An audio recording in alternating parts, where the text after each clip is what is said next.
Bonjour une fois de plus, bienvenue dans Restez au top.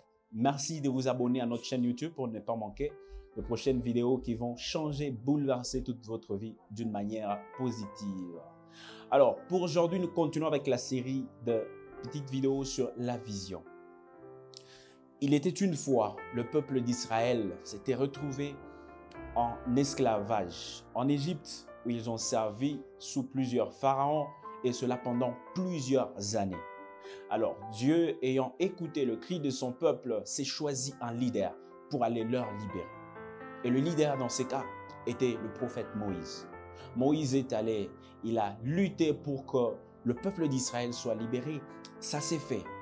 Ils ont quitté l'Égypte, voilà, ils étaient cette fois-ci dans le désert et s'est dirigé vers la terre promise qui était la destination. C'était ça, la vision. Alors, qu'est-ce qui se passe? Ce qui se passe, c'est qu'il est arrivé un moment où le prophète Moïse ne devait plus traverser le Jourdain pour entrer avec le peuple d'Israël dans la terre promise.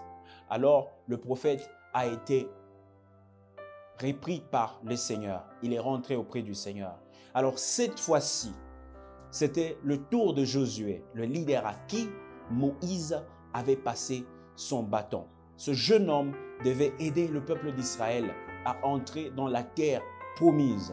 Après la mort de Moïse, Josué était triste et voici l'Éternel apparu. Nous sommes cette fois-ci dans Josué chapitre 1.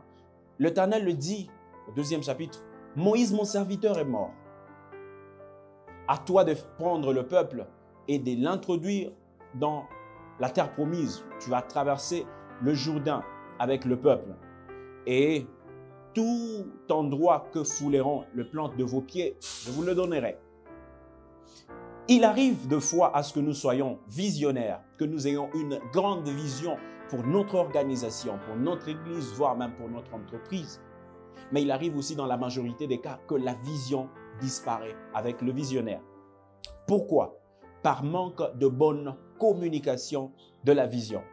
Il arrive parfois à ce que même le leader, en plein exercice de leur leadership, en plein exercice du pouvoir, se plaignent disant que ces gens n'arrivent pas à comprendre ma vision. Ce qu'ils font, ce n'est pas ce que je veux. Ce qu'ils veulent faire, ce n'est pas ça mon souci. Moi, tout ce dont je veux et ce que j'avais vu, c'est ça et ça.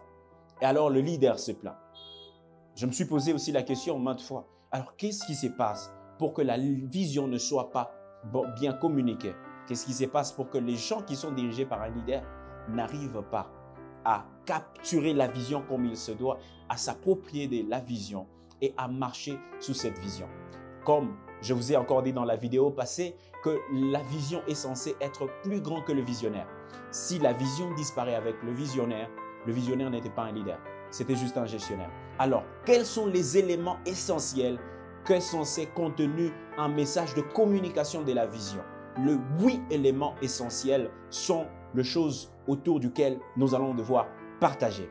Le tout premier élément est la clarté. La clarté apporte la compréhension à la vision. La compréhension auprès du peuple qui est censé comprendre cette vision. Dans le domaine de la clarté, vous êtes censé répondre aux questions qui vous sont posées par les personnes que vous êtes en train de diriger par rapport à votre vision et vous êtes censé leur dire ce qu'ils doivent savoir. Et deuxièmement, la connectivité. Quand vous communiquez une vision, il doit y avoir la connectivité. Ça veut dire que vous devez rassembler le passé, le présent et le futur. Souvenez-vous, dans la vidéo passée, je vous ai dit que la vision venait de l'intérieur et qu'elle tirait aussi ses origines de notre passé. Ça veut dire que c'est sur base des événements qu'un leader a vécu dans le passé que la vision est née. Le troisième élément indispensable que censé contenir un message de communication de la vision est le but. Le but. Où est-ce que vous allez? Qu'est-ce que vous poursuivez? Les buts, cette fois-ci, nous aident à orienter la vision. Et quatrièmement, l'honnêteté. L'honnêteté. Ah ouais. Voyez-vous, quand on parle de l'honnêteté, dans la majorité des cas, le leader ou ceux qui dirigent des organisations pensent que ce sont les subalternes qui sont censés être redevables envers eux et que eux, à leur niveau, n'ont plus rien à dire aux subalternes. Mais dans le domaine du leadership, il est d'une importance capitale à ce que la vision tourne autour de l'honnêteté, dans le sens où, quand il y a l'honnêteté, la vision apporte l'intégrité aux personnes qui sont au sein de la vision, mais aussi le climat de confiance entre le peuple et les leaders qui est en train de diriger l'organisation.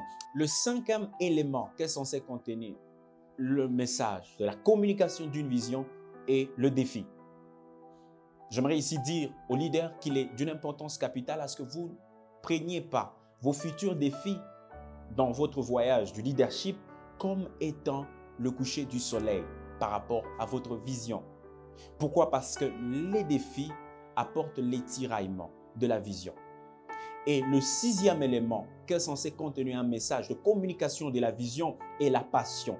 La passion. La passion, c'est le carburant.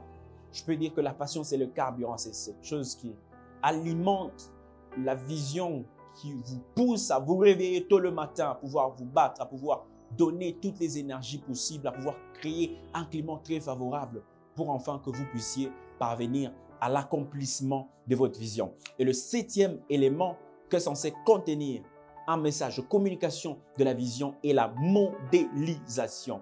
Pourquoi? Parce que la modélisation apporte la responsabilité à la vision. Alors, le huitième élément et le tout dernier qui est censé contenir un message de communication de la vision est la stratégie.